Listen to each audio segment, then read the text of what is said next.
തമിഴ്നാട്ടിൽ ബി.ജെ.പി. വളരാൻ കലാപം നടത്തണമെന്ന വിവാദ പരാമർശത്തിൽ ഹിന്ദു മക്കൾ കക്ഷി നേതാവ് ഉദയ്യാർ അറസ്റ്റിൽ. കലാപത്തിലൂടെ മാത്രമേ തമിഴ്നാട്ടിൽ ബി.ജെ.പിക്ക് അടിത്തറയുണ്ടാക്കാൻ സാധിക്കുകയുള്ളൂ എന്ന ബി.ജെ.പി. അധ്യക്ഷൻ തമിഴ്ചെൽവനുമായി ഉദയ്യാർ നടത്തിയ സംഭാഷണത്തിന്റെ ദൃശ്യങ്ങൾ സമൂഹമാധ്യമങ്ങളിൽ പ്രചരിച്ചതിന് പിന്നാലെയാണ് അറസ്റ്റ്. ലോക്സഭാ തെരഞ്ഞെടുപ്പിൽ തമിഴ്നാട്ടിലെ എല്ലാ സീറ്റുകളിലും പരാജയപ്പെട്ടതിന് പിന്നാലെയാണ് ഇരുവരും തമ്മിൽ ഈ സംഭാഷണം നടന്നതെന്നാണ് റിപ്പോർട്ടുകൾ സൂചിപ്പിക്കുന്നത്. തെരഞ്ഞെടുപ്പിൽ ബി.ജെ.പി. സ്ഥാനാർത്ഥി നയിനാർ നാഗേന്ദ്രൻ കോൺഗ്രസ് സ്ഥാനാർത്ഥി റോബർട്ട് ബ്രൂസിനോട് 1,00,000-ലധികം വോട്ടുകൾക്ക് പരാജയപ്പെട്ട വിഷയത്തിൽ ചർച്ച നടത്തുന്നതിനിടയിലായിരുന്നു ഉദയ്യാർ വിവാദ പരാമർശം നടത്തിയത്. News desk press Malayalam.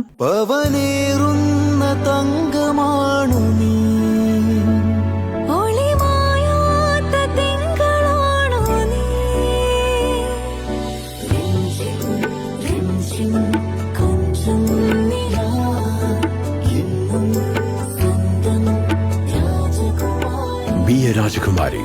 Rajakumari Gold and Diamonds. The trust of Travancore. Rajakumari.